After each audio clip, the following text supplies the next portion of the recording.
Welcome to the Afghanistan Project Podcast. I'm Beth Bailey here with a special guest host, recently retired Air Force Lieutenant Colonel Will Selber, the self-proclaimed grumpy old vet here, who many of you will recognize from prior episodes about moral injury and taking on the massive effort of trying to save lives during the U.S. withdrawal from Afghanistan. Our guest today is Kate Kovarovic, who is an absolute rock star in the worlds of mental health and resiliency and advocacy. Kate was the director of resiliency programming for the Afghan evac coalition up until last spring. And in that job, she saw the immense toll that advocacy work was taking on U.S. volunteers who were involved in the emotionally devastating and mentally taxing work of supporting the hundreds of thousands of Afghan allies who were left behind in the aftermath of the withdrawal. In her day job, Kate is a counsel for the Department of Veterans Affairs. She earned her law degree from the American University Washington College of Law and also has a master's degree in international affairs from American University. Kate, it's really an honor to have you on here to give us a much fuller picture than we've been able to give before about what these small staff NGOs working on evacuation have been through in the last 2.5 years. So thank you. Oh, and I just want to warn listeners up front that we're going to be taking on some difficult topics that could even be triggering for some people. So if you need to take breaks while viewing, please feel free to do so. That's the great thing about this platform. You can do that. So Kate, thank you for being here.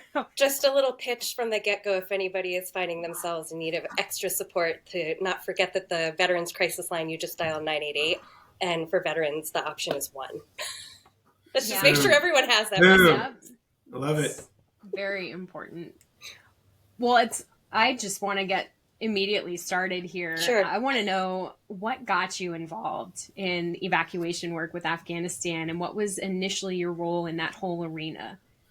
I wish that I had like a better story for people about how I got involved, but the truth is that it was a Tinder date from 10 years ago who I stayed friends with. And he is an Air Force veteran. And so, around the time of the withdrawal, he was texting me and saying like, oh, I'm a part of this group called Operation Sacred Promise, and here's what we're doing. I didn't really understand, what the group was trying to accomplish, but I knew that he was stressed. And so every so often I would sort of pop in and be like, hey, if you guys wanted to post this piece of information or if this is helpful. And I think he got fed up with that and one day just gave me all of the passwords to all of the OSP social media accounts. And so originally in this work, I started doing public affairs for Operation Sacred Promise. And then as the team sort of dwindled down, I also became a legal advisor. And just to make sure I don't get in trouble, I wasn't representing anybody, but I did make sure that everyone had a really clear understanding of what it meant to apply for the various immigration pathways, which is well within my rights. And I did check with an ethics counsel. So we did that. And then as I started taking on cases, I switched over to a different group called Task Force NICS. And it's a really small team. It's led by 2 women, and they focus on some of the most at-risk communities. So we were working with all of the female protesters. My primary case was a 6-year-old with a severe medical condition. And so I stayed with them and did a lot of the case management stuff. And around that time, I was also tapped to serve in that director of resilience programming in that role for the Afghan evac coalition. So suffice to say, I got involved because of a bad date 10 years ago, but then I did a little bit of everything, and now here we are. I'm going to say, I think that's the best how I got involved story that I've heard. So I don't know what you're saying. That's a pretty good how I got involved story. He had a little bit too much information though, because we've been friends. And so he'd pop into the chat every so often. I would say something and he'd tease me. And I was like, come on, man, take it seriously. But Slight danger. Tinder success story, I guess. That's exactly how to couch it. Most Tinder stories are just utter failures. Yours actually led to mine led to lives being saved. Oh man, because I know some things that maybe our listeners don't know yet, and so I'm like, well, it also led to a lot of other things for you. That is true. That is in a different way than usually happens on Tinder. So wow, if people are listening to this twice, they're gonna take a whole new. I love the story. I just love it. One of the great things about what she and so many other civilians, that have been involved in this evac community, I always tell people that it's not just veterans and not active duty service members. It is just so many civilians who, like Kate, never served in Afghanistan and like have only tangential ties to it before the NEO started. And then they stepped up. It's really something. It's really something. It is. Will is a big fan of saying that, but honestly, like, I think it speaks to, and we can get into this later, but like that moral injury piece, right? Mm-hmm. It's not just that like the civilians who got involved are just like exceptionally good people, although I wish, but you know, I wish that was my reputation. But I think a lot of it too is just that we had the capacity to see what veterans were going through. Mm-hmm. And as somebody who works in the field, you know, my friend from Tinder, he stopped doing the work. But at that point, I had already become like acquainted with people like Will, and I couldn't imagine leaving them to do this by themselves. And I think that was what a lot of the civilians sort of felt when they first got involved.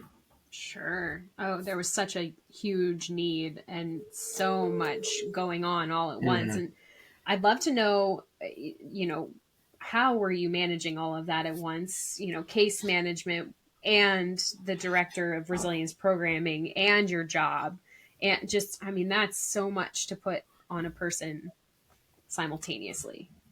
I wish that I had like a really clear like skill set that I could give to people and be like, this is how you do it. I don't know, other than that everything I was doing felt really important and not in a selfish way. Like I tended to look at the work to be like, if I can't get this done, it's going to affect, you know, it's going to affect the 6-year-old who I work with, or it could affect Will. And so I was exhausted and I wasn't great at setting boundaries, but I was also really good at being able to just power through until I wasn't.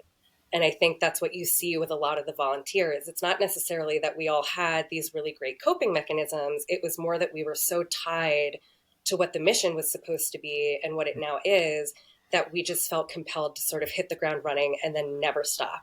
Mm-hmm. Yeah, I think I was there too. And I didn't stop until my body finally said, you're done. Yep. Yeah. You need to step back in a way. And it felt horrible at first. And then I realized, no, you really needed this. Like, because I was answering, I never was involved with Afghan evac. I had some brief case management work, but I was just feeling all of these constant messages from Afghans and trying to figure out, okay, which 5 of you have the same story that I can then try to figure out why aren't you getting this help? And which one's here, and trying to get all these answers. And it was like always, I was on LinkedIn answering 70 messages a day and trying so hard, people in horrible situations. And you just start to, it's like, okay, well, this is my life. And this is really important. This is somebody's life that is being impacted. And it is a very, you know, you feel that you have to do it. And at some level, I think we did, especially in the beginning, while people were still getting the understanding of how safe houses worked, or when safe houses were becoming not safe, which I know was something that you got also pulled into. Kate, I don't know if you can tell that story about HSC. Yeah, of course. Well, what I can offer. So I was working with a group of high profile individuals. And I was approached by somebody who essentially said, hey, like, we have a request from the government to try to move this particular group of people. Can you help us do it? And I had done it as somebody with no experience in, you know, like relocation. I picked up on the nuances of it kind of quickly.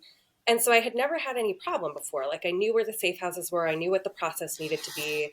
We had everything set up within 24 hours, right? We moved all of the people into the safe house.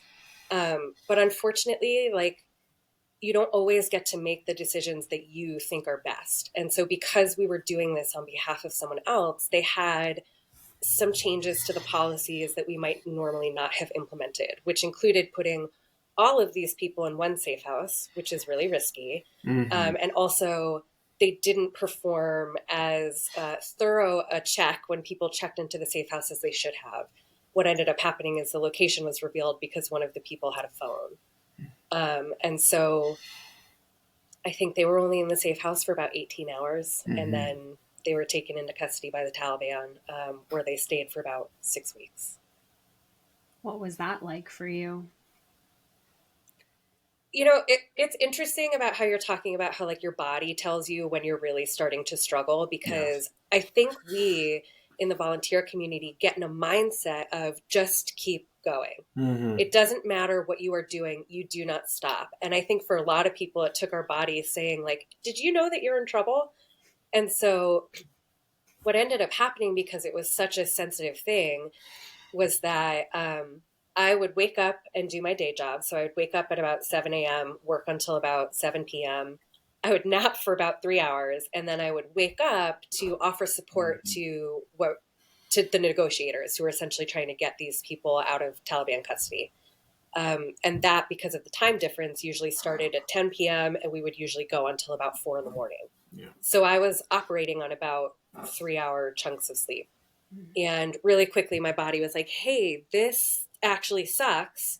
I developed the most persistent eye twitch that for months I couldn't have a conversation with anyone without them being like, hey, that's...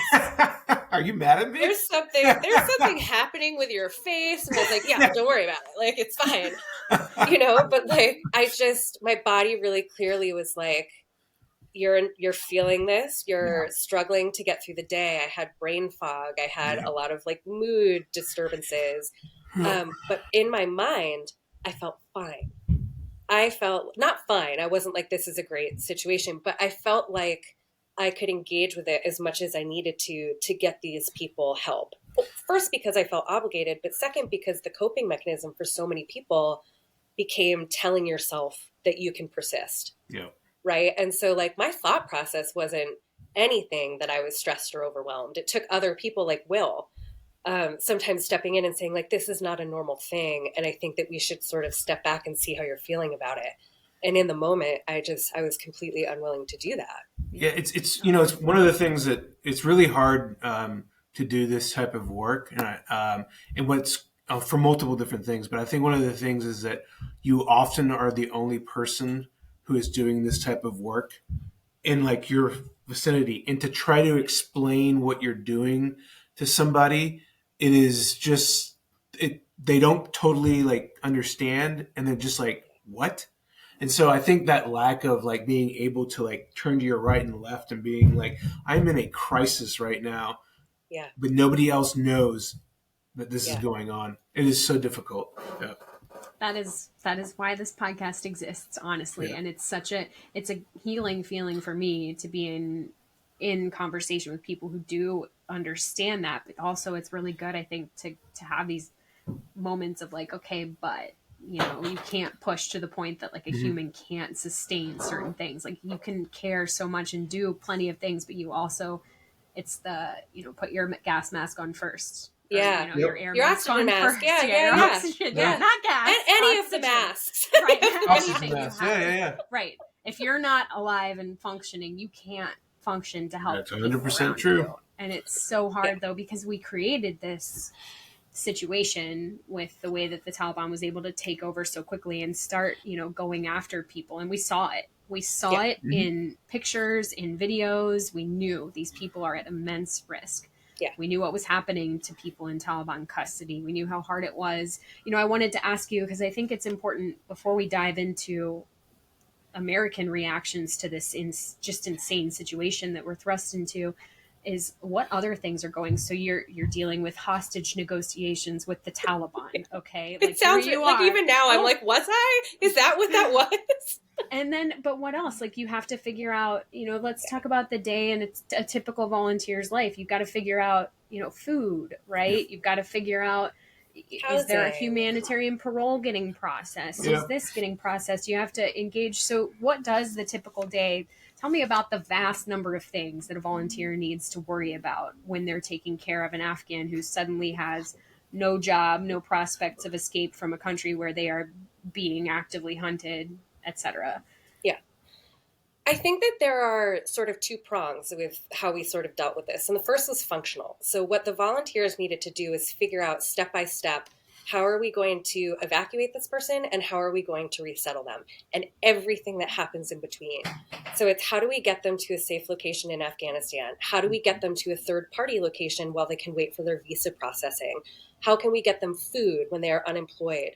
So many of the people I dealt with had massive like medical concerns, including children. Like, how are we going to get them access to care? How are we going to get the people who are in Taliban custody out? How are we going to protect everybody and make sure that all of the moving pieces are still going? So all of those functional things that people can sort of hear under the umbrella, like, okay, so you need to provide housing, right? But when we're talking about, for example, resettlement, what does that look like? Are they going to be put in just this apartment and hotel room, by whatever resettlement agency they're working with? Is that the amount of dignity that they're supposed to have? And so that sort of also brings in that second prong, which is, how are we tending to them emotionally? How are we making sure that our Afghans, and this was my primary concern, I will respond to any message I get. And it is because I want Afghans to feel heard and respected. So even if I know that my resources are not going to be able to contribute to helping them reach safety, I'm going to sit there on the phone with you and I'm going to listen to what you are going through, because you need somebody to sort of observe it. I think for a lot of Afghans, they felt so abandoned and so betrayed that just getting their hands on somebody who is willing to offer their time meant more than a lot of people realized. But it also meant that now you're tending to the emotional needs of somebody who's going through prolonged trauma, right? So you have to consider how to preserve their dignity and their sense of safety. How do you make them feel hopeful while also making sure that they have enough food to get through the day? And so I don't know that there's a typical day, but I know that for every volunteer, you're trying to tend to all of the needs at the same time. And it's while living your life. And also preparing to have difficult conversations with people that are in those type of situations, that, you have to be, and I know that Kate probably feels the same way, that you have to be the person who's willing to have the real conversation and not just be happy talk. Because in my opinion, like, they deserve that as well. Like, these are the things, and I don't know if you are going to be able to make it out. You're also going to have to be able to take care of yourself. And these are the things that you have to do, because you're also almost coaching them on how to, like, survive and have resiliency. Like, a part of this is going to be on you. Yeah. I cannot pull you all the way through, And so those difficult conversations that Kate had, I mean, like, asking them, like, really tough things, or like telling them, like, we can't take your entire family, so they have to tell their daughter or son who's over 21 or who's married that they are not going to be able to make it. And that takes so much out of people. And it was routine, right? Yeah. Like, it was just, if you were working with Afghans, like, having those conversations, it was every day. Yes. Because their experience is so consistent, which is just like trauma upon trauma. And that's all that they can kind of see. And so that's all that they can voice to you, which means that frequently they're coming to you and you're having to be the voice of reason, but it feels so heavy, because reason in a situation where people don't feel hope, those don't always go well together. And that really challenged the mental health of, like, this entire population. Sure. And the people who are delivering the news. I had people come to me as the resilience director and say, I have to tell this family that I'm out of funds. I have exhausted every resource I have, and now they're kind of on their own. Can you help me practice? Because I don't know how to deliver news like that. That's not like a normal skill set that most people have. So, like, can you coach me on how to get them through it and how to get me through it? And that happened definitely more than once. Yeah. Oh gosh, those are such hard skills. Yeah. To know, or in the cultural difference, like you mentioned, your 21-year-old daughter, or, let's in Afghan culture, your family is so much bigger than even just your children and all of those things. It's your brother, and those people you cannot bring. That's not family here. That's, extended family. And that's a 7-year visa wait once you get your citizenship or your green card. I'm not sure when you can start that petition process, but it's a long waiting list right now. And trying to explain that and there's it's trauma on trauma on trauma. And, we've talked about moral injury before. You and I will have talked about that a lot, but you had a couple different words to describe the kinds of trauma that volunteers were going through, Kate, when we talked about this. And I'd love it if you could differentiate those and talk about what makes them, how people were experiencing them. I think there was, like, secondary trauma. Yes. Yeah. You know all of the terms. I'll let you do that part. What an area to be an expert in. Right? Yes. Moral injury is the primary, I think, topic that's getting more attention right now. And just as somebody who has seen how it's affected the volunteer community, can I just say how grateful I am to people like Will, who has written some of the most beautiful pieces I've ever read about moral injury and just in general. But like, I think, and Joan Barker came out with a piece that I also thought was very moving. And so I'm really happy that moral injury is starting to get more attention and understanding, especially in the ways that it can affect civilians. Because I think when we first got involved in the withdrawal and we started talking about moral injury, veterans and active duty members, like, they felt very protective over that. And they felt like the moral injury was theirs because they were the people who were in country and doing the work. And I absolutely both understand why they would feel that way and agree. I also note, though, that moral injury piece did affect a lot of civilians. And if you were to say to me, honestly, like, a Tinder date aside, why did you get involved? It's because I turned on the TV one day and I saw something that I knew was wrong. Right. So there's 100%. That. But there are other things that really pulled people down into like the pits of despair. And one is secondary trauma. Right. So we are watching our Afghans experience, personal trauma, but they're sharing it in such a way that we can't really escape the trauma portion ourselves. And one of the stories that I have I've never shaken this. It was one of our volunteers, and they had just had their first child. And they talk about how they were sitting there, 7-day-old little nugget in their arms, and then their phone buzzes. And it's a photo of a dead Afghan. And just like, I think that people don't understand what it means to really get those messages, because a lot of times they're saying, well, but it's not you, and you're here and you're safe. Or one I got a lot from people is, but you don't know these people personally. You've never met them. But when you are looking at this kind of prolonged trauma and extreme, like, this is extreme pressure being placed on Afghans, and they are very, very quick to share it because they want people to understand what their experience is. Yes. And so you sort of, that secondary trauma is, yes, this is on my phone, but I'm still being exposed to things like murder and torture and rape every day. And so that secondary trauma, I think, pulled a lot of people down, and they tried to self-talk their way out of it by saying, but it is just on my phone and I shouldn't feel this way. And so we tried to come in really quickly and to say, no, trauma is trauma. And let's not try to like give it a grade or, prioritize one over the other. Like, it matters. I think the other one that we saw was compassion fatigue. Sure. And it's, the volunteer community, the people who got involved, a lot of it is because they felt compassion for Afghan people, and they didn't, we're seeing like widespread human rights abuses and things that we should never have to see in our lifetime. And they are driven to do the work because they feel that empathy. The problem is that sense of compassion can put in you this sort of like expectation that you will continue the work. Like, you have a moral obligation to do it because your compassion's never going to run out. Unfortunately, what that meant was that people were sort of running headfirst into a brick wall because their compassion was boundless, but the other resources that they might need, like time and sleep, were not. And so people were really trying to push themselves into performing in a manner that didn't align with what they actually had the capacity to do. And I think the last one, and it sort of piggybacks off of that, is just burnout.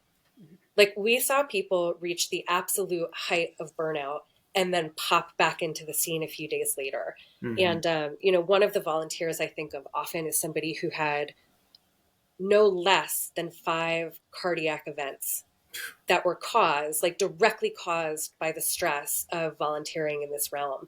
And they would go to the hospital and I would check in, and 2 days later they would pop back up in the main chat asking questions for their families.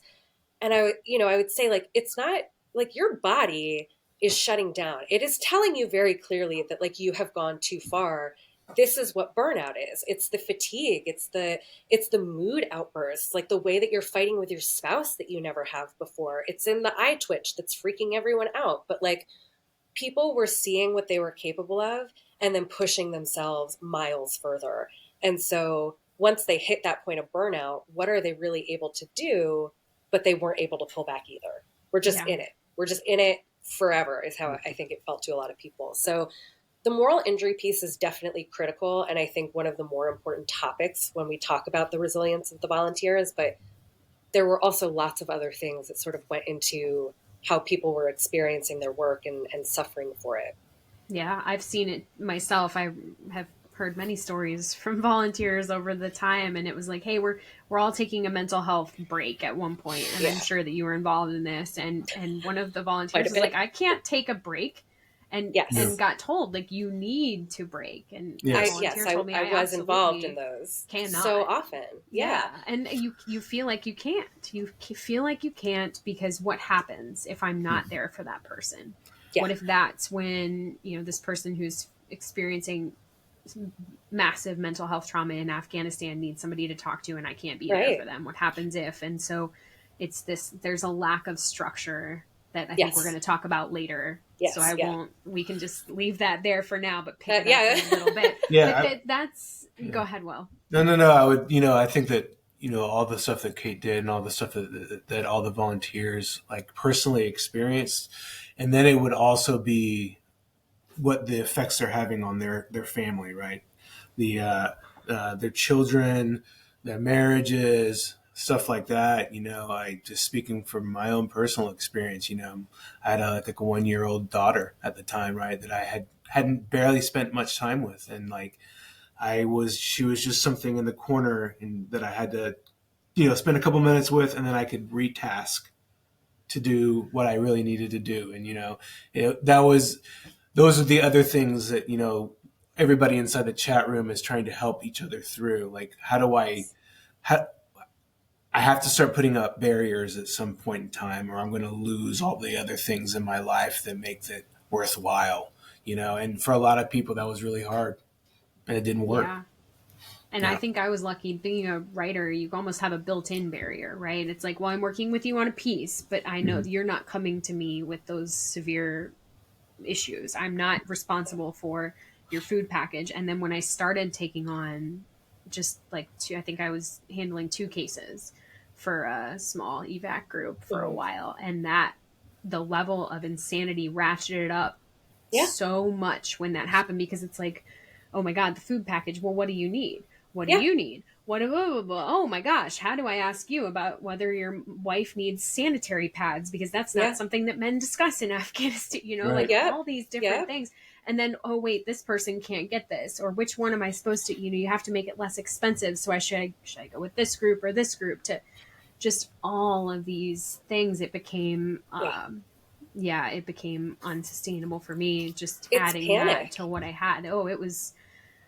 I could not have continued that. And so you guys, you lose the boundaries, you lose the ability to, I had a 1-year-old too when this all went down, Will, and it was really hard, and a 4-year-old. So I was trying to figure out how to, I had so much of a heart for all these people. It was the first thing that I was told by volunteers in the evac groups was, hey, people are losing their marriages. People are losing all of their money. They are putting their kids, their retirement funds, their kids' education funds into this. And I was like, okay, here I come. I was told immediately what I was getting into, and I jumped myself in. Yeah. I think the thought of leaving caused actual moral panic in the volunteers. And so you're talking about, and it raised an ethical question for us as well, because we're trying to offer mental health support. We see a lot of these people who are going too far.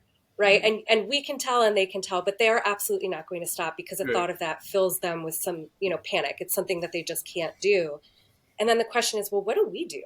Do we have any standing to intervene? Do we have an obligation to intervene? What is that supposed to look like? And so in the early days of that director position I had, this is something that we've really struggled with. And I botched it a few times. There were people who I said, you need to take a break, and we're not asking because it's starting to affect other people in the group. And then they would come back later to resilience events and talk about how harmful that was. And so we didn't quite ever find the right way to balance that, because the fact that I can see that you are suffering doesn't mean that you will be as moved by that as I am into giving yourself a break. And that was a really hard part of the work. Yeah. And you don't have the ability, you're not that person's boss, right? You can't tell them what to do. That's why I think this is But before we get into that aspect of how do we do that better in the future, you and I were talking before we filmed, and you told me there was one word that you would associate with the withdrawal, and I was really surprised by the word that you chose, and I was hoping you could talk about that now, because this all leads into what happened when we were all in this pressure cooker, right? Like, it was not just happy everybody, it was a lot of the word that you're gonna say. So I think because we were talking in the context of resilience and mental health, the word that I use to describe the withdrawal is abuse. And to me, it sort of comes in two waves. The first is, and I want to be really thoughtful about how I say this, because Afghans have suffered so much in the past few years, in particular, for reasons that they didn't even need to, right? And so their desperation and their fear, like, it's very palpable. And what happens when somebody is exposed to prolonged trauma like that, where their life is at risk day after day after day? It doesn't bring out like the best version of who you are. Sure. Right. And if the only person who's listening to you is that American on the other end of the phone, if you're having a moment of just absolute like vicious panic, that's who it's being directed to. And so, you know, I want to just, some of the messages that we were seeing was, you know, like one Afghan who threatened to commit suicide if they didn't get more money for food packages that month. And so, you know, like, you have to draw the line between, I think that this is, I understand why this is the direction that these conversations are taking, but you also have to understand the toll that it has, because the volunteer community, like, these are the only people who are there to help you. And so if they're opening up their phone and they're seeing people saying things like, you're not doing enough to help me, I'm going to die and it's going to be your fault, those land with people. And you never forget that somebody felt that way, because they do. They feel these things. And then you have to remember how it felt to hear them. I also think that we sort of saw a similar strain in the volunteer community. And I asked my partner recently, I said, what do you think my biggest mistake was in doing this work? And he said, I think that you assumed that everybody was starting at the same place as you and willing to do the same things as you. And they're not. So I sat down in volunteering, and at first I felt so hopeful looking at the hundreds, if not thousands of people who were doing something to help Afghans.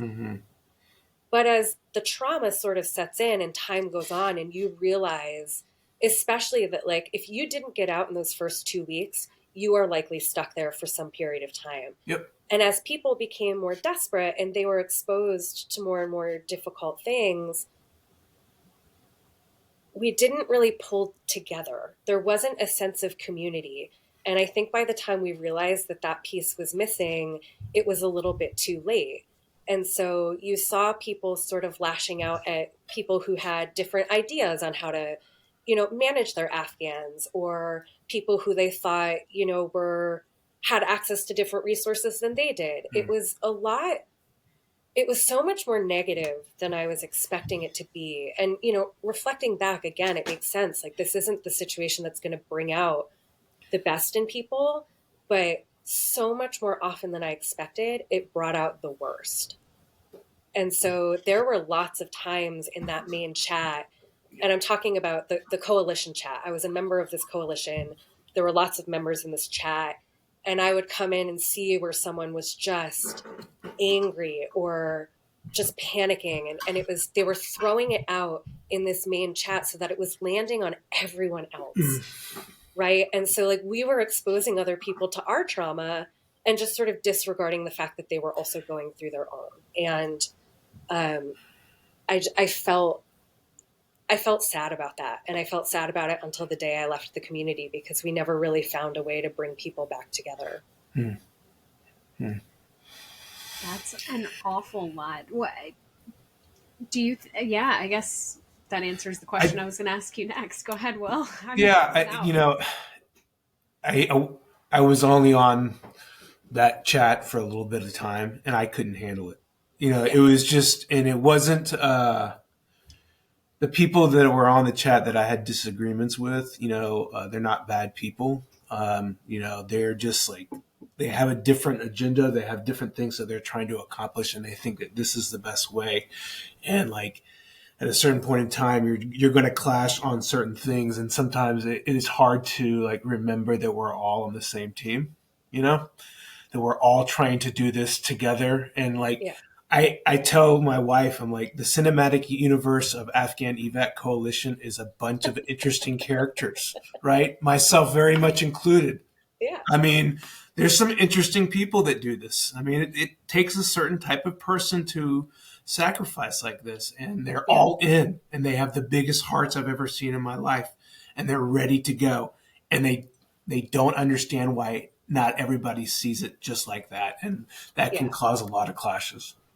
They were passionate, they were angry. Yep. And some of the messages that I got were so painful, and like, I'll never forget them. And they came from other volunteers. And I think like that lack of a structure, and I know that we talked about this on our call, like really contributed to like, we just couldn't bring people together. And Will is saying like, well, we were all on the same team. And I think at this point, people don't really believe that. Mm-hmm. They have split off into the teams that they feel will support what they are doing, or who have stepped in to assist them and who treat them kindly.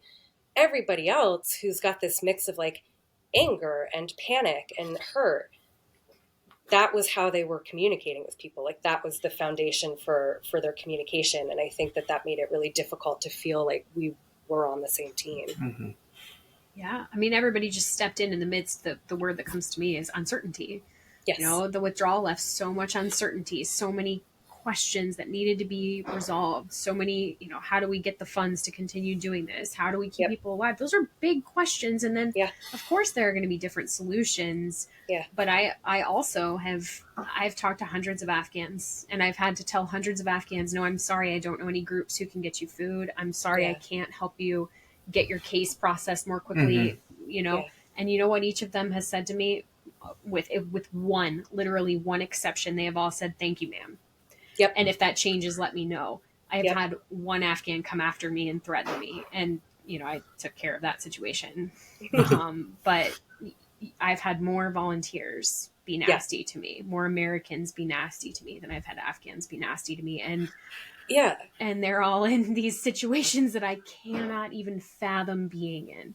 And I've had to tell Afghans, we can't do your food package anymore. I'm so sorry. And never a nasty word. Just, I understand and thank you for what you did when you could. And then it's like, let me curse at you. Let me tell you what an idiot you are.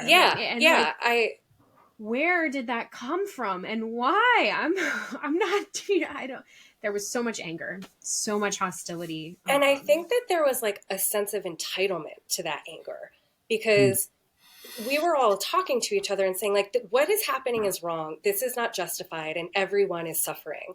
And I think that the expectation was like, well, because other people in the community know what we are doing and how bad it feels, I have a right to sort of lash out at them. They'll get it.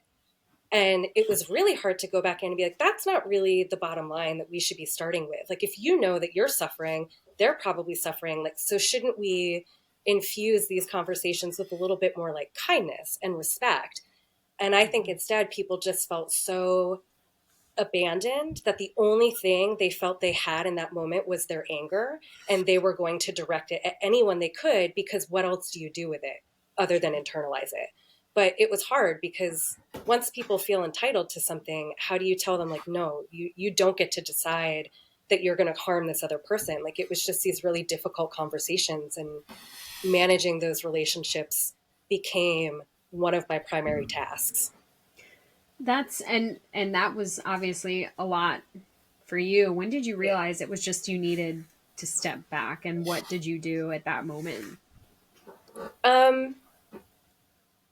So I started to realize I've had depression since I was 13, and I'm really sort of on top of like what those symptoms look like and what they feel like and how to manage them. Like, I've put a lot of time and thought into that. And I realized, especially after that group of Afghans I had helped got taken by the Taliban, I sort of realized like my mental health is sort of like expressing itself in ways that don't feel familiar.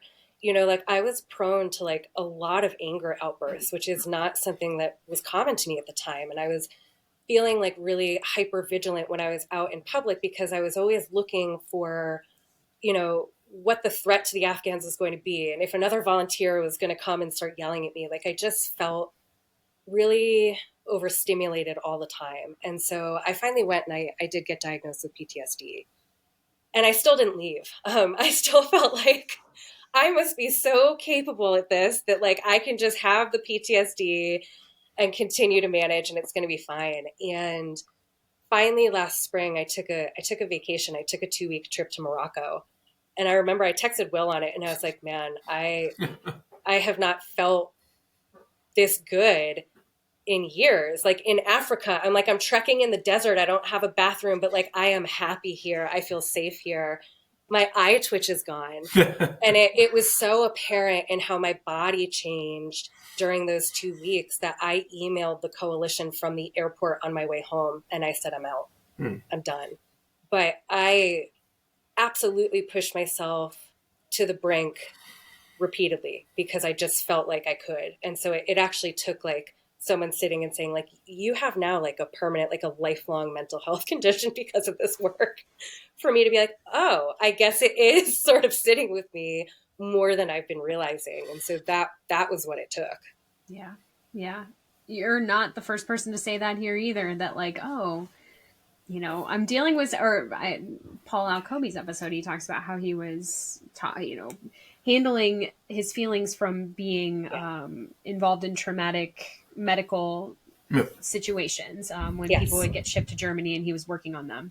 Yep. And then at the same time, he's dealing with withdrawal things and he's talking to this therapist about this. And the therapist on the second to last session that they had together, he's like, yeah, and I'm also doing this withdrawal thing. And the therapist is like, whoa, wait, hold on. What? That's why are we not discussing that? And so many therapists, I'm sure. It became this feeling of like, this is a normal thing. Yeah. Mine was like, oh, that's an interesting thing that you're okay. Yeah. And I think too, like I fully recognized at a certain point that I was just a hypocrite because I was out there as the face of resiliency and I was coming to people and saying like, you are pushing yourself too far. So like, let's figure out how we can give you a break. And then I wasn't doing it myself. And as soon as I sort of put that together, I thought you don't leave the director position, right? Because then they don't have anybody who's sort of filling that role.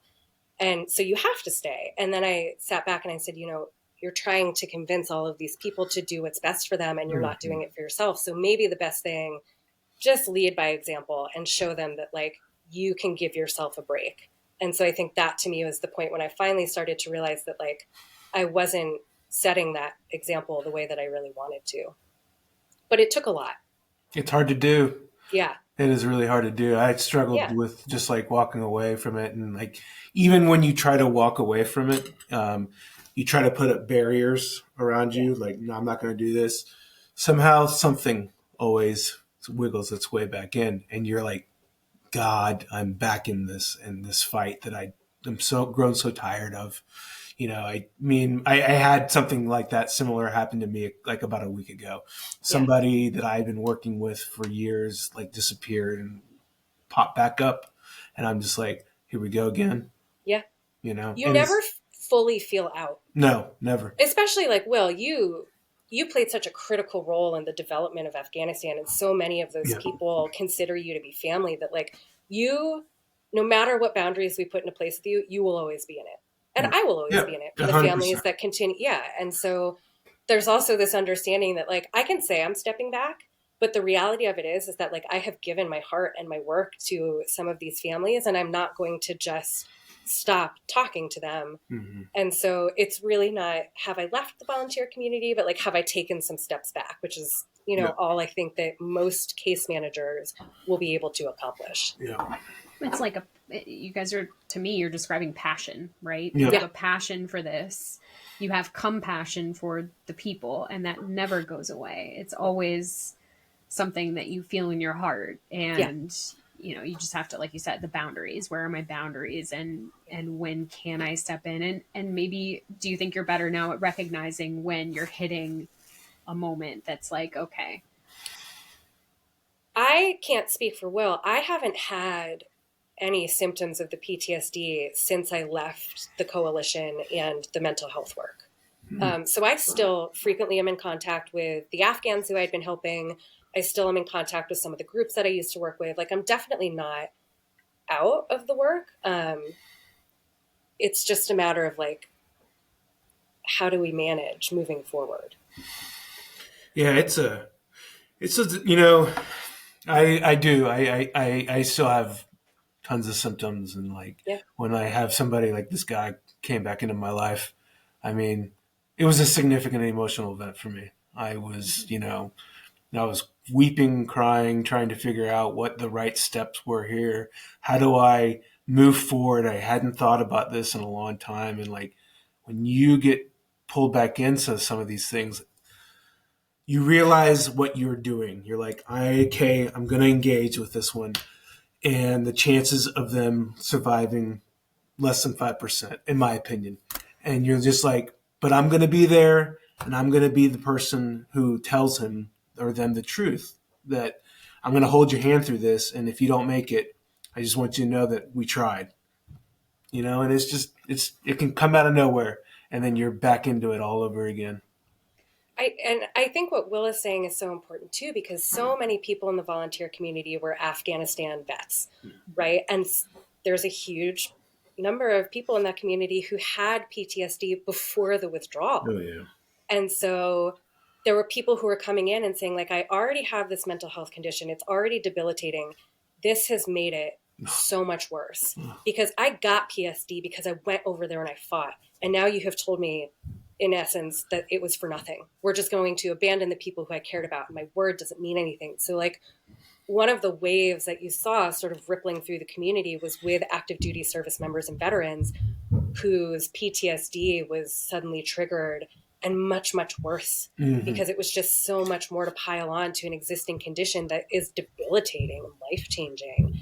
And so I saw a lot of veterans who just their PTSD became a different beast in this work, or who didn't admit that they had PTSD and then came into this work and realized that's what it was. But I know, as somebody who cares really deeply about the veteran community, that I saw right away that this was something that was damaging them, in large part because of the way it played into, PTSD or depression or whatever was associated with their service. And it was awful, awful.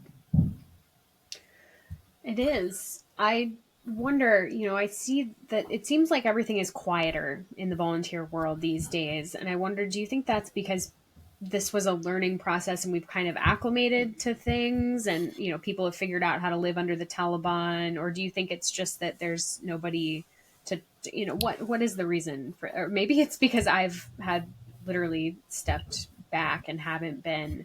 I think a lot of the people that I originally talked with too have moved on to other spheres. Yes. So that would be, is it a mix of a lot of things?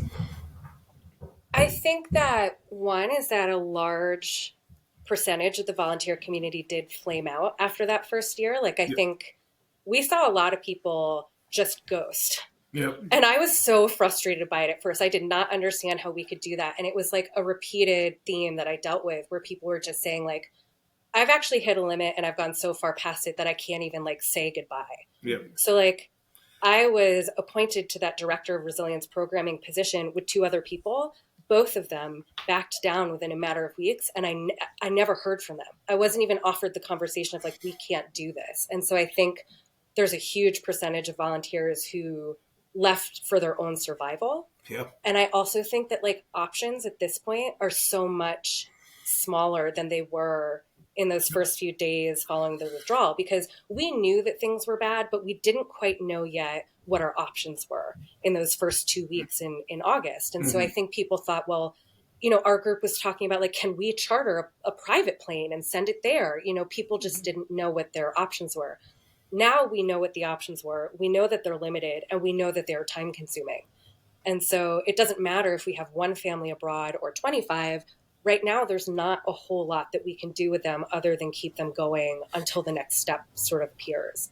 And so I think that's where that sense of quiet comes in. It's either we have lost people to the movement, or there's just sort of like a passive understanding that like we can only do so much right now. Sure. Yeah, and it seems like anybody who tries to go outside that mold by, coming up with new options gets quickly and swiftly just Yes. you're not part anymore. Like you're kind of stuck with. I mean, it's it's important to remember it's been like almost 3 years, 2.5 years, right, since the fall, and the fact that there are still people doing this work is incredible, remarkable. I mean, it's just remarkable. I mean, and like God astonishing. bless the ones that did it for a month or 2 weeks or whatever. God bless them. It's 4 months, a couple of weeks. God bless you for doing that. But like now, I mean, there's just a lot less people, and there's a better, more established process for doing things. Like I know, like that. I'm like, you have to do this, you have to do that, and like go talk to an immigration lawyer, go do this, go do that, right? Yeah. I spend a lot of time. My wife says I'm an Afghan guidance counselor, right?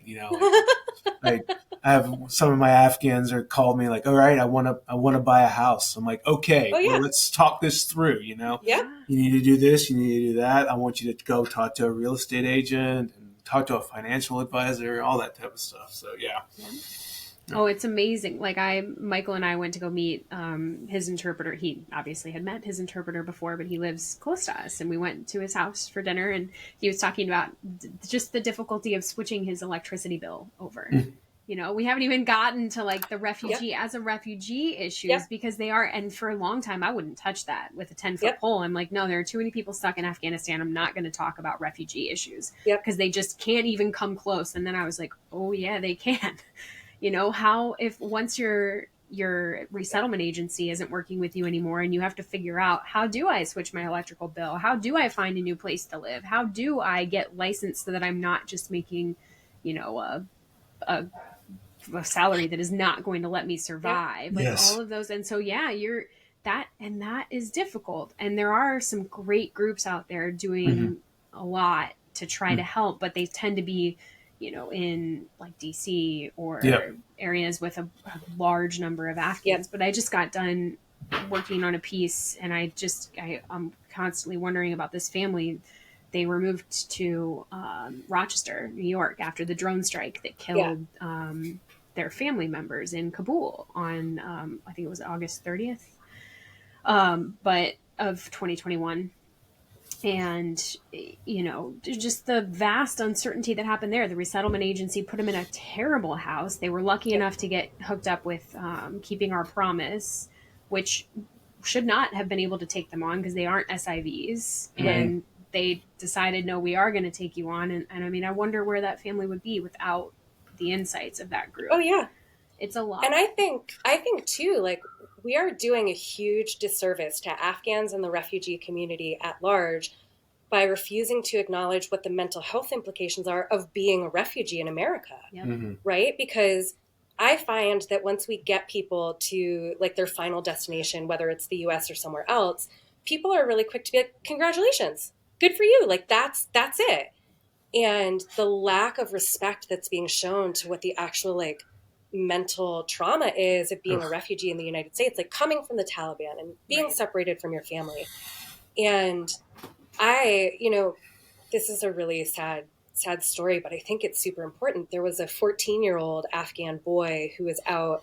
They got placed in the Midwest, and his family was here for weeks, maybe a few months. And the process of, he was the only person in his family who spoke English. So he was having to do all of the interpreting for his family. He was suddenly responsible for guiding his family to, how do we go to the grocery store? How do we use an ATM card? And he wasn't feeling, accepted by his peers. The school made no accommodations for this child, right? So the fact that he spoke English, but not well enough to be able to excel in school, they offered him no resources, no interpreter, no, mentoring program.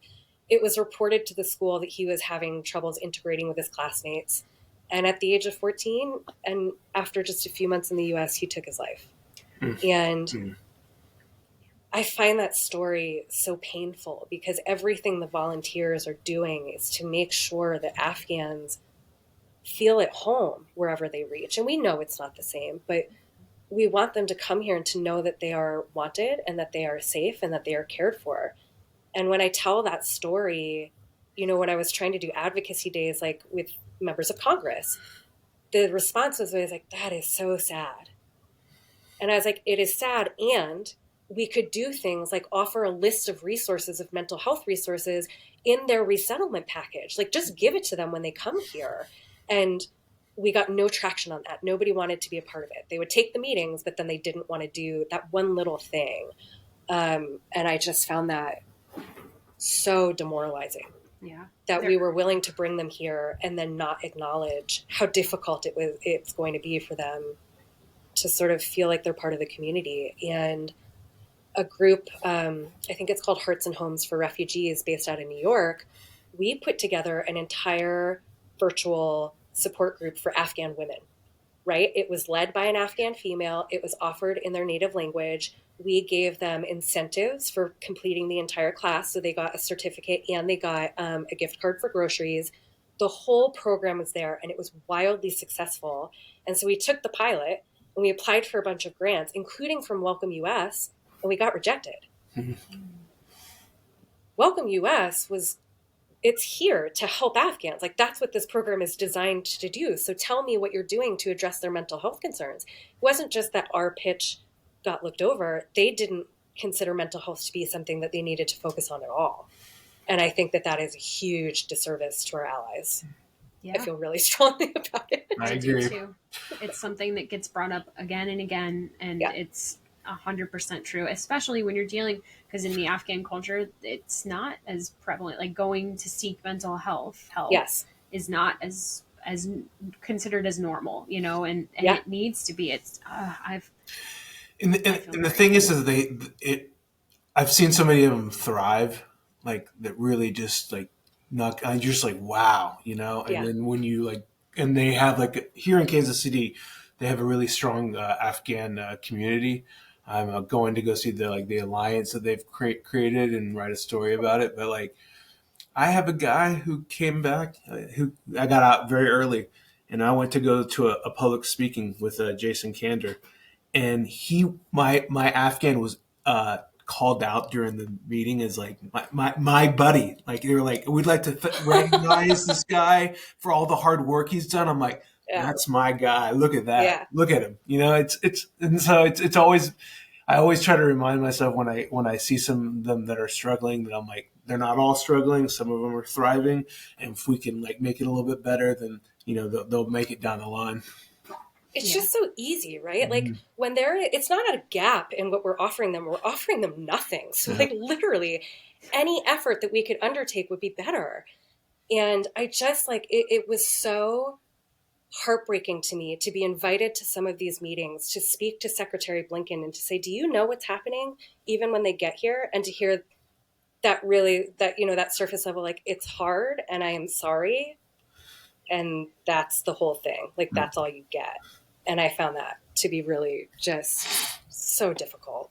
Yep. When I would hear stories from people who went to go watch, you know, the Ukrainians and Uniting for Ukraine, and like, they had a bounce house at the place where they were received in Mexico before being bussed across the border. And it's like, I understand they were fleeing something horrid too, but there was not the same experience that Afghans had when they came here and got put into, you know, military places where sometimes you couldn't even go see them. Like, you might have an American here who wants to come see you, and they can't figure out how to come see you. Like, it just, it's such a different experience, and it drives me crazy. And I know there was one other thing I really wanted. I kept teasing at it, and I want to get back there.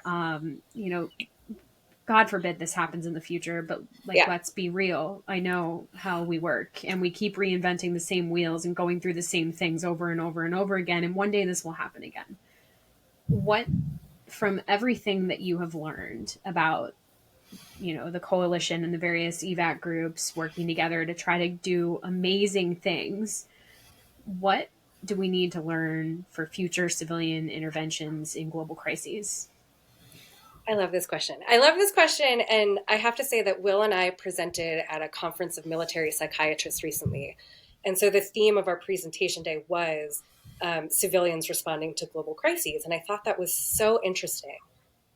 And looking back on the past 2.5 years and what we've observed, I think the number one thing that we didn't quite accomplish, and I think that would have made a big difference, is the lack of a formal support structure.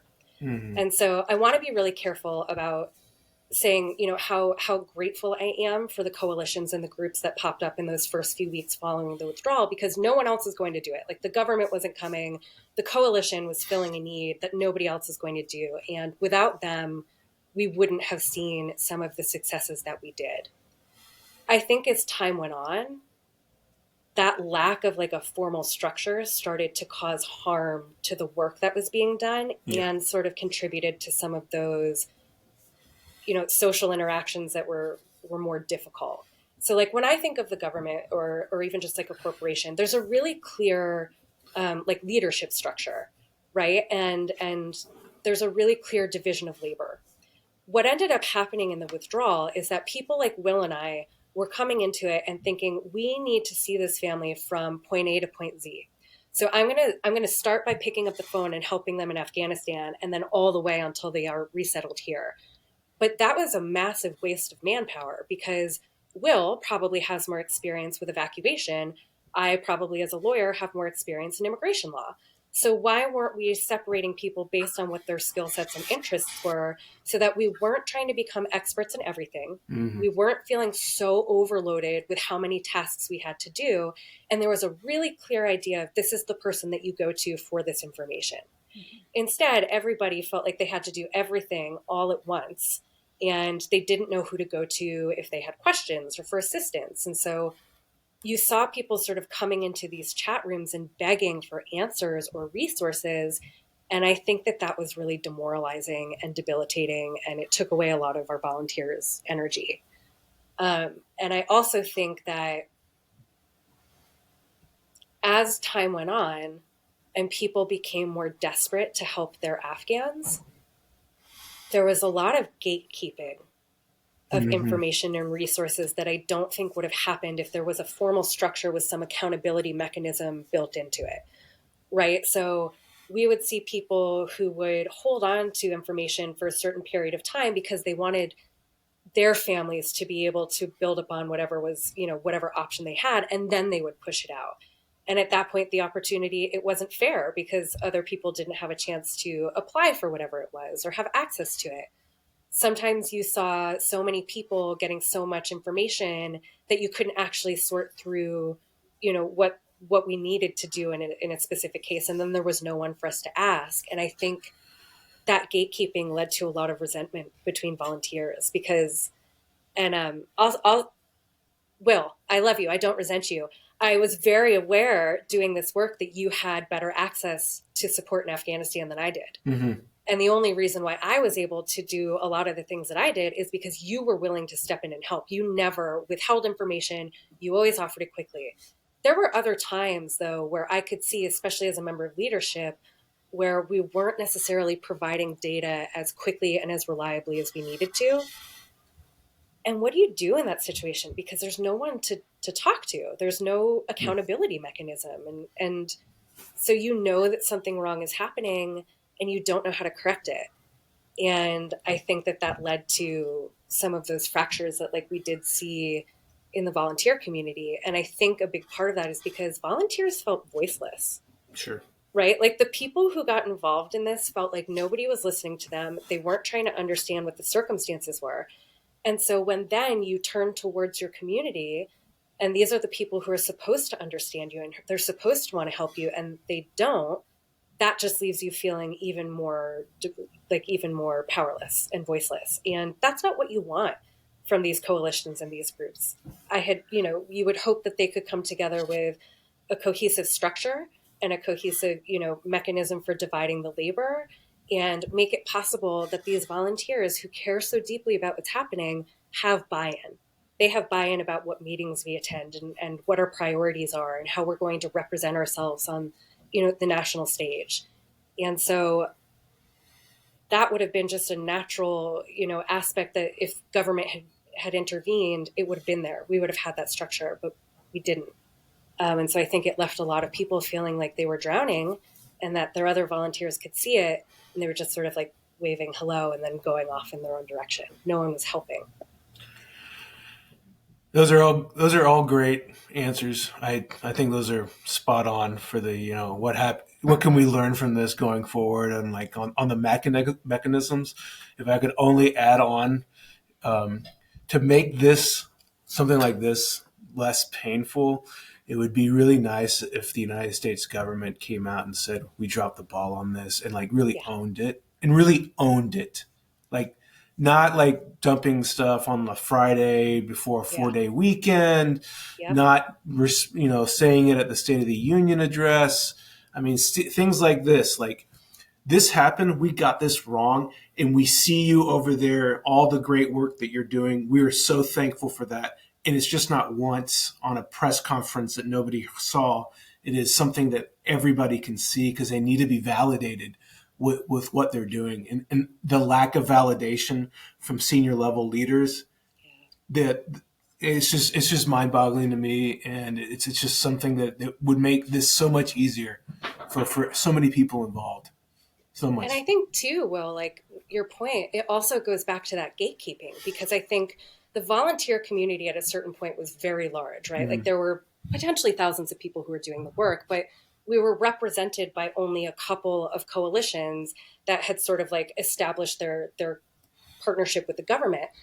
But that meant that people didn't have any buy-in on who their leaders were. Mm-hmm. And it meant that a lot of time when this information was passed out or we were getting these accolades, it was limited to a really small team of people who were supposed to represent the volunteer community, but the volunteer community didn't feel that way because they weren't the people who were going into these high-level meetings and hearing Secretary Blinken say, like, I am paying attention. Mm-hmm. And so everybody deserves to feel like their work in this realm matters. And at some point, it felt like there was sort of a hierarchy between who got to attend certain things or who was the recipient of certain awards. Like, I know that I was on the leadership of a coalition. They had a huge ceremony at the White House and I wasn't invited. And that, as much as I want to pretend that like I'm a bigger person than that, it hurt my feelings because I felt like I've done so much. Why am I not in that room? Mm-hmm. And so I think like that acknowledgement should have been offered to everyone and it should have been equal. And I think that also might have had an impact on the volunteers' mental health. Yeah. Here's the thing that's always driven me crazy is volunteers, some of them put in more than 40 hours a week into helping Afghans, right? They're doing the U.S. government's work for them 100%. In so many cases. Yes. Couldn't there be some kind of, literally, you become a contractor of the U.S. government. You get paid for your time, which then there would be an HR process. There would be, hey, I'm having this issue. Yes. There would be compensation for those hours, which would mean that you could then go get yourself counseling services or whatnot that you need 100%. As a result of all that. And, you talk about gatekeeping, and I just have this example that, like, Project Rabbit, right? Nobody wanted to talk about what Project Rabbit was. It was this secretive DoD initiative to try for the biggest, the biggest defense contractors. It would match up their employment data with special immigrant visa applicants so that they didn't have to get an LOR or a letter of recommendation or HR proof of whatever, because the DoD would be administering that. And it was always like, well, we can't talk to you about that. We can't tell you what that is. And the Afghans don't need to know how that works. And here, well, you can tell them this part. Do you know that Project Rabbit, it's still up on the Afghan evac website at the last time I saw, when the State Department came back to me and said, well, there is no more Project Rabbit. There hasn't been a Project Rabbit in, I genuinely cannot remember when it was running functionally and like actually used as a program. Yeah. And yet we're still Project Rabbit could maybe save you. Well, nobody's going to save you. And all of these bits of information, like, they get stored up and it's not getting disseminated. And I understand that, the SIV program looks terrible right now. The numbers are bad. There's a lot of people stuck, all that. But, like, you need to not save face and you need to save lives. Saving lives is more important than saving face. Yes. And like you said, the gatekeeping and all of that. And it just makes me angry. The angriest I am about all of this. I can understand the withdrawal was always, it was always going to be messy. Isn't that, like, you keep putting that out there, right? It was always going to be messy. I knew when I left the Intel community in 2013, whatever happens here, it's going to go bad. It's not going to be pretty. And it's a question of how unpretty is it going to be. But we could have said, like you said, well, I want to see, we did this. It was wrong. The big thing is we continued to make it wrong. Yes. We they never tried to make it better. We haven't, and it's like, here's 2.5 years of continued bad that nobody wants to. It's one thing to have a really hard occupation for 20 years, go bad. It's even worse to watch the aftermath just flail, and humans here flail and cause each other harm because we can't fess up to. And it was so willful what the government did, right? Like, we talk about the moral injury of just like leaving the country, but what about what happened on this end? Like, we have the capacity to initiate immigration laws that are much kinder than the ones that we are seeing for Afghans. And we know this for a fact because we saw it with Ukraine. Yep. We have seen it in other crises. So we know that the government has the capacity to come in and intervene.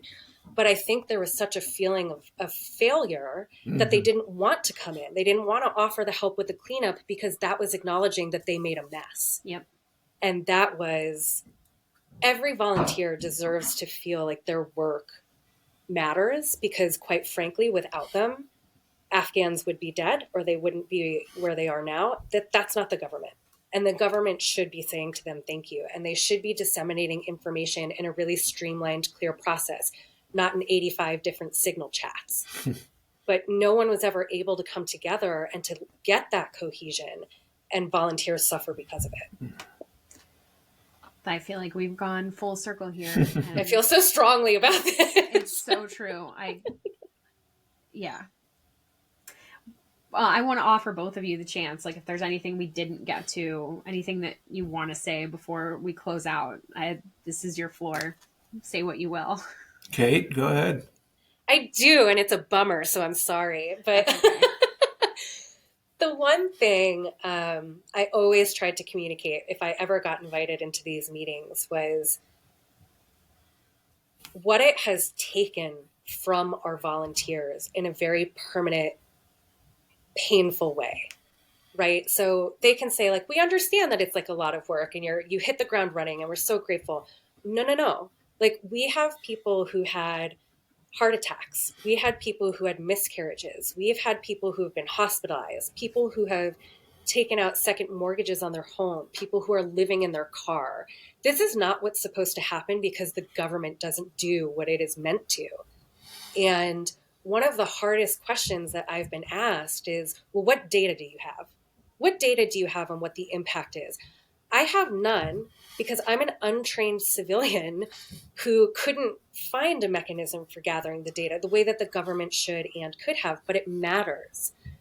We had a volunteer who died in his driveway of a massive cardiac event, and he was 40. And as much as people want to say, well, we don't know it was related to what was happening, I know that contributed to what was happening. I know that we have lost at least one volunteer to suicide.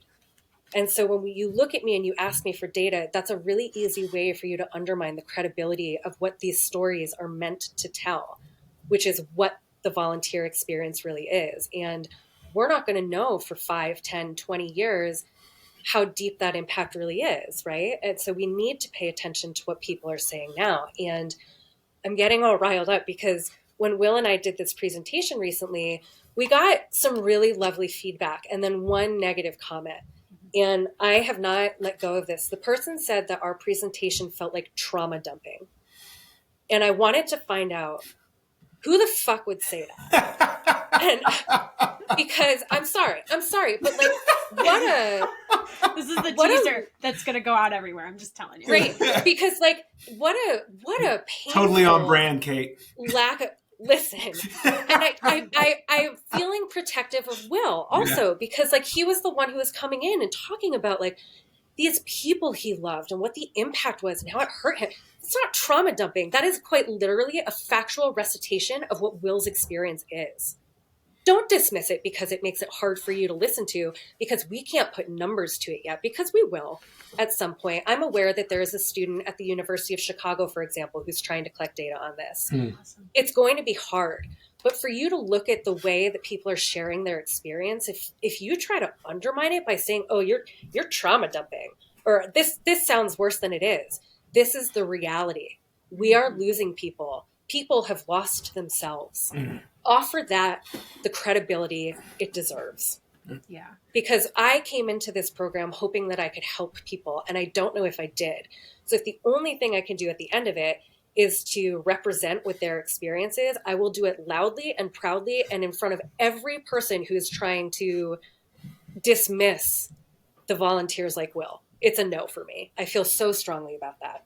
Yeah. Well, and I just want to add too, like, how are you going to do data if the government didn't have a baseline to start with? Yep. If these people were just like, hey, government fucked up, here we come running to the scene. Like, I don't even remember, honest to God, I don't remember what my mental state was like before August of 2021. I don't. I can promise you it was better than it is now. But I can tell you, it's funny. Like, I used to keep, a running list of all the shit that had to get done at my house.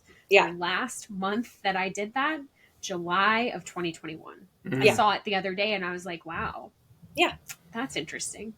People so have many lost. things fell off at that point. And like, I wouldn't even know how to begin to go back to that me and ask her those questions and try to fill that data in. So anybody who says that has no idea what this experience has been like, how life-changing it is. It's so disrespectful. Yeah, and that makes me angry too. It hurts me. Yeah, it hurts me as somebody who really wanted to tend to this community. And I will say the number that I have, and I will say this, like, this is not scientific. This was me keeping a tally on a sticky note. But in the time that I was the director of resilience programming, I took more than 50 suicide calls. And I don't mean somebody who is feeling a little suicidal. I mean people who had the plan, the intent, and they, they were on the phone and this was the moment. 50.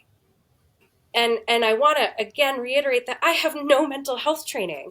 I was just the only person that they could think of to go to. And so if that's the only number that we land on, is that one person had to take 50 distinct suicide events. That is a number we should still be listening to. Yep. Well said. I think the only thing I'll add is, it's time to start talking about Afghanistan. And it's time to start talking about it at the national level.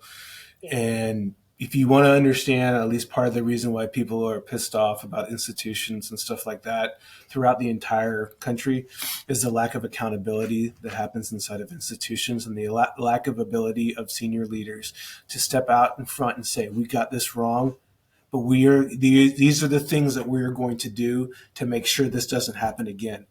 Yeah. And just like whistling past it and saying, it's like the thing that we shall not discuss, right? I don't know a lot of people inside the military who are really talking about this, and my guess is because they're scared that if they come out and start talking about it, that their careers are going to be hurt, and I understand that. But we need our senior leaders inside the DoD and outside the DoD to step forward and start leading on this. It's so important that they come out and say, we got this wrong. You served honorably. Thank you. And these are the steps that we're going to take to make it better. Because without that silence, it's deafening. And that gap will be filled with other things that nobody's going to like the outcome of. Yeah. It's the final betrayal. The final betrayal, the final ultimate betrayal is to not even admit that it happened. Yeah. I think too, like if I could say, if the government were to come to us and say, like, what is one other thing we could do? I agree with Will that accountability, like that's number one. I really desperately wish that they had said, here is some resources for the volunteers to be able to get the assistance that they need. Because what ended up happening, and this is not a joke, like we got no support, and a lot of people who were trying to go to therapists on their own, their therapists were saying similar things to what Will said before, which is like, I don't even know how to help you in this situation, right? Like it's so specific and it's so big and I don't know what to do. And so like in my role with the coalition, we tried really hard to solicit resources that people could rely on, right? So we did a fireside chat series with a bunch of like mental health professionals, and we did something called the Resilience Duty Officer Program. It was like my baby. And we made sure that somebody was available 24 hours a day via text for one of the volunteers if they were in crisis. And unfortunately, it was so overutilized that it got shut down without us having another mechanism in place. all of these things that we were able to do. And my mother will be horrified at this, but it's because I had a couple of drinks one night and I just cold emailed like 40 nonprofits. And I was like, I am desperate. I am a little buzzed, but mostly desperate. Like, please tell me if you have any capacity to do this. And one group, one nonprofit called Give an Hour that works really closely with veterans said, we will help you. And that is how we got any of the resources to any of those volunteers. We put together cultural competency training. We had a wellness day. We had virtual support groups because that group decided that they would help us. Meanwhile, I am in government meeting after government meeting telling them that we need help. And I'm really sorry to hear it, but that's not our job. And so in addition to the accountability, we need it. Just give us some money. Like, we know how to designate it. We're familiar with the community's needs. We just can't get it to them. Nothing. We got nothing. I'm so sad to hear all of this, you know? It's just, you are welcome. No, I'm sad, but I'm glad somebody needs to say it. A lot of the narrative so far has been, you know, look at these amazing people. And yes, look at them, but look what's happened to them. It's like you said, what has it taken from volunteers? And it's not a pretty story, but it needs to be told. And it will stay with the volunteers forever. Mm-hmm. People are permanently changed. They're Afghans. They live in their heart and everything that we had to do. So even if we're just appealing to, like, you're the American government, like, shouldn't you care about your citizens? This is an issue with your citizens because you're relying on them. You put them in this position. How are you going to help them so that we don't have more suicides? We don't have more suicide attempts, so that we don't even have to get these calls. Like, what are you going to do about it? Right. And how about so that we don't end up in Afghanistan again? You know, I was preparing to have Heather Barr on because she's just such an advocate for women. And I was listening to her episode with Ro Jacoby, where she talks about 9/11 and how that was when we went to war for the women of Afghanistan. And it's like, well, that's not why we went, but it's what we said along with, 9/11 had happened. The women of Afghanistan are in the same boat now. And no one is doing anything at the senior level other than saying, Taliban, we won't recognize you till you do better. Okay, so what? If something else happens again because we have our eye off the ball and Al-Qaeda continues to operate in Afghanistan and the Taliban continue to operate with them and all of this, then it happens again and then we care. And then all these volunteers who've been, it's not going to get better. It's not going to get better unless we change what we're doing. What we're doing is dangerous on every possible level. And I'm just glad that you guys are in that fight, no matter how demanding it is, and that, you have the ability to get the support to do, to help people and to help yourselves. And I hope anybody who's listening who needs that reaches out and figures out a way to do that. Because this is not, it's not getting if better. Anyone is watching this, I am Kate K. I am on Signal, and you can reach out to me. I will help anybody get placed with any sort of long-term support. So, like, literally anyone who is watching this, if you are a volunteer, I will help you. Beth can link you up. And more than that, to every volunteer who's watching, please know that there are people who see you. And there are people who are just so desperately grateful for what you have lost in order to make their lives better. So that even if the people who we want to acknowledge it aren't acknowledging it, like, you are seen and you are respected and you are admired, and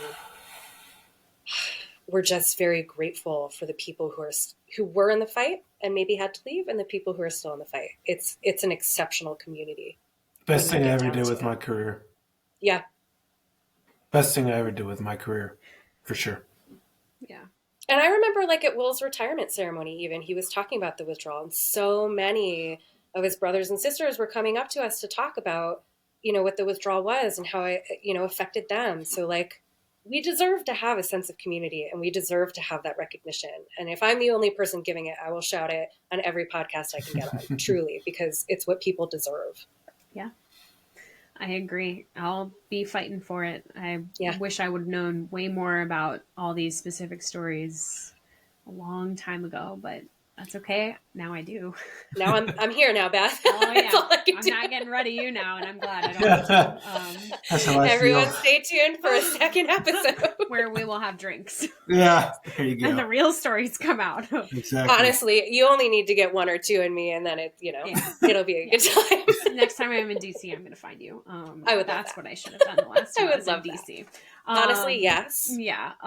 Well, I want to thank everybody for listening. As usual, I want to tell all the Afghan listeners that we still really want to add your stories to every episode. So please, any way that you want to share, whether through a recording, written story, whatever works for you, send it to the Afghanistan Project Podcast at gmail.com. And thank you, Kate. I know that was a really hard set of things to talk about, and Will too. I can't tell you guys enough how much I appreciate you being here to have that hard discussion. I appreciate the forum that you're giving people, and quite frankly, the work I did was a privilege. So I'm just grateful to have, somebody who wants to hear the stories. So Beth, you're doing, Will always says this, that Beth Bailey is doing God's work. That's right. And yep, I believe it. You are making this whole community of people feel seen, and that is invaluable. For so sure. Thank you. I'm going to say God works in some mysterious freaking ways then, but it's cool. I always appreciate it when you do say it. I hope I'm doing okay. We'll take whatever we can get. Right? I'm gonna put it in my bio. Well, thank you both again. I didn't know if you had closing words. No, I don't. It's a pleasure to be here every time, and I love to hear Kate's story and all the great things that she did. A complete rock star, and I wouldn't have made it the last 2.5 years or so without her support. And it's me, and multiply that by hundreds, and those are the people that she was able to affect. Because of the work that she did, we were able to have some support, and that really made the difference for so many people. So thank you. Yeah, it's amazing. Both of you have made big differences for a lot of people. And it's really, for me, it's a pleasure to just be able to have conversations with you and to learn a little bit about what it takes to do that, and what, it's not easy, and yet it is so important, and it is, you keep doing it. So I'm so grateful to both of you. And I want to thank all our listeners, as always, for sharing your time and supporting the people of Afghanistan, the veterans, the civilians who are continuing to do this work, all the people involved in this arena. So Tasha Kaur, and we hope to see you again soon.